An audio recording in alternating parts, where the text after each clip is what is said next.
too quickly. The motion is stopping too quickly. And the club is still moving, but their legs aren't. Ah, I see. Yeah. They got the reflex action. Right. Which is bad. So they got to get real handy then. They're playing catch up. Right. Watch this. That's good there. It's as pure as a driven snow. Boy, that is. So one of the things I really love about Mo's position is he produces a lot of speed and leverage at the top of the swing. A lot of people would say, well, Mo doesn't use his hands.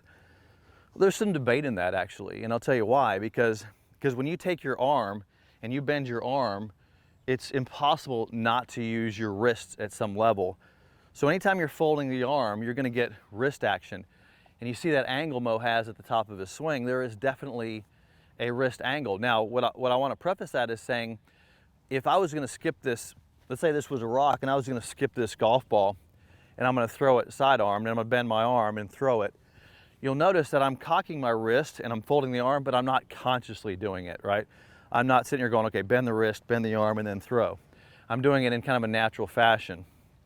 So that's what you see happening with Mo's swing is you see when he sets up, you see him set up, naturally get the wrist folded and the arm bent, and then he brings it back down. So you're seeing a natural motion of the wrist and the arms. So I want you to think of it more like skipping a rock. You're not thinking about the wrists, but you are letting the arm fold. Where people run into problem is they're not letting the arm fold. So again, you're skipping a rock. So watch the motion of this swing here. When I set up, it's a skipping of a rock. Watch the arm motion bend. I produce leverage with the club and then I can let it release.